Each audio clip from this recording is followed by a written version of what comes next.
Pour toute cérémonie entrant dans le cadre de Noël des enfants, Guérite TV Monde vous accompagne en cassant ses prix.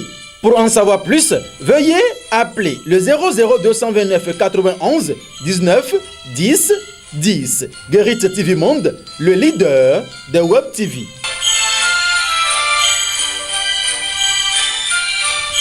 Au téléphone. Vous êtes en direct depuis Paris. Bonjour. Oui, bonjour. C'est une nouvelle rubrique sur Guérite TV Monde. Réagissez partout dans le monde sur un sujet d'actualité de votre pays en laissant un message WhatsApp sur la tablette de la rédaction de Guérite TV Monde au 00229 91 19 10 10. C'est à nous de vous rappeler Guérite TV Monde, le leader des Web TV. Bonjour à toutes, bonjour à tous. Nous sommes lundi 21 décembre 2020 et c'est l'heure de suivre votre rubrique préférée au téléphone. Direction Ouida dans la cité des Passais pour retrouver ce matin M. Wilfried Ondié. Monsieur Wilfried, bonjour. Oui, bonjour, cher ami. Vous étiez entre-temps le promoteur du festival Kaleta. Aujourd'hui, une autre initiative. Il s'agit bien évidemment du Carnaval international de Ouida. Pourquoi ce changement? Oui, nous avons opéré ce changement simplement parce que nous avons conduit pendant 16 années successives le festival Kaleta qui s'est révélé comme un événement populaire et très imposant dans la ville de Ouida et dans le département de l'Atlantique.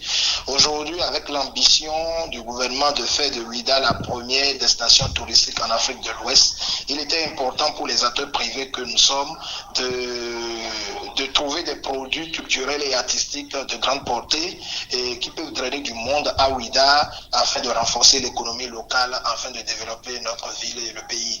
Donc aujourd'hui, mon équipe et moi, nous avons pensé à la mise en place d'un événement de grande portée. Il s'agit bien sûr du Carnaval international de Ouida.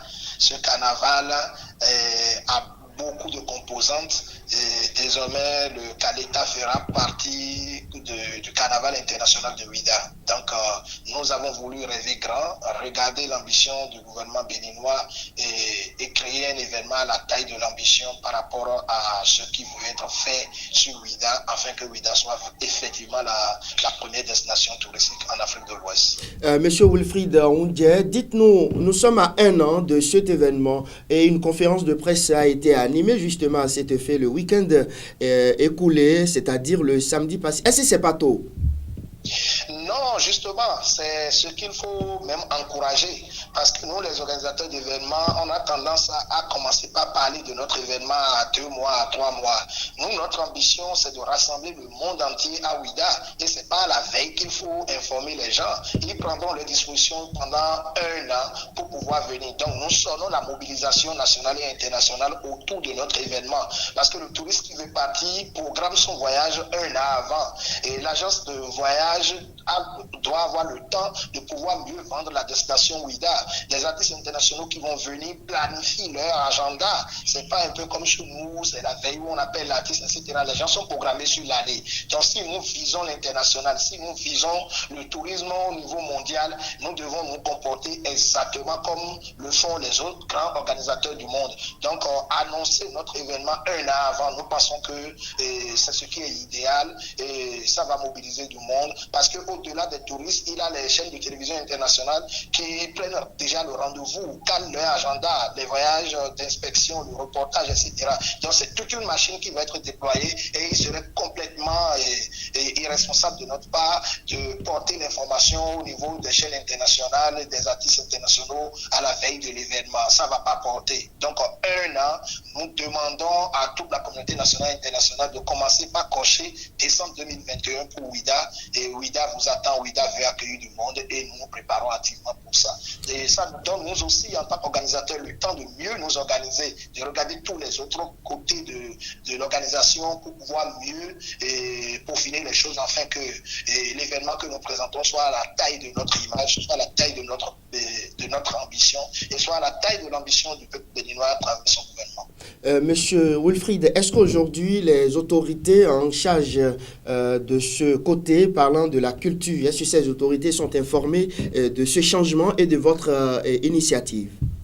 Oui, ça fait presque 1 an aujourd'hui que nous travaillons avec le ministère des Affaires étrangères, le ministère de la Culture, et ils sont bien informés de notre projet. Et ils nous encouragent et ils collaborent tel qu'ils peuvent. Maintenant, c'est d'afficher encore plus de volonté politique, de volonté de l'engagement, afin que la volonté du gouvernement ne soit pas que de volonté, mais qu'il ait de la contenance et de nous accompagner effectivement comme cela se doit. Nous visons être le carnaval le plus important de l'Afrique de l'Ouest, sinon pourquoi pas la première place. Et depuis 1 an, des groupes d'artistes et des artisans sont en train de produire les masques, les accoutrements, etc. Parce que nous avons signifié au cours de la conférence que notre carnaval ne sera jamais la copie d'aucun carnaval au monde. Ça va être authentique. Notre carnaval va raconter notre histoire, va dire qui nous sommes.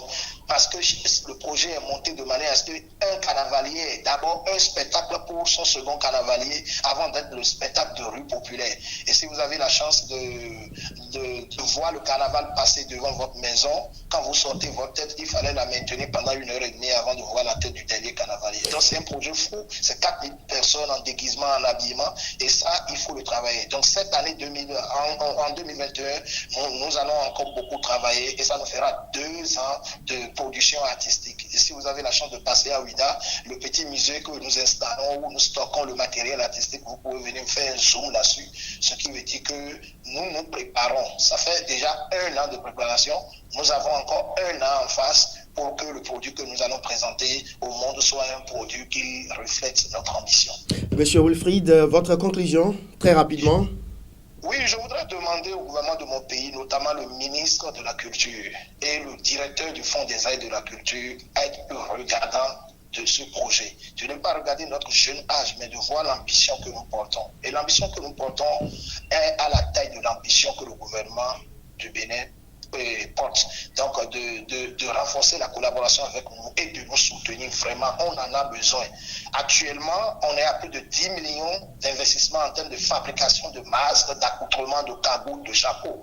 Et je pense qu'on a encore besoin d'une subvention comme ça pour pouvoir produire pour les 4000 personnes qui vont se mettre dans la rue. Le carnaval de Ouida, c'est pas une blague, mais c'est un événementiel qui va hisser le Bénin au rang des pays de grand carnaval au monde. Monsieur Wilfried Ondière, je rappelle que vous êtes l'initiateur, le concepteur de ce projet, le Carnaval international de Ouida. Merci à vous. Merci beaucoup et merci à tous les amis. Merci, mesdames et messieurs. Merci à vous, Wilfried Ondière. C'était avec vous. On a parlé donc de ce festival ou de ce carnaval international de Ouida qui aura donc lieu en décembre prochain, en 2021. Donc, mesdames et messieurs, merci à vous et à très bientôt sur Guérita TV.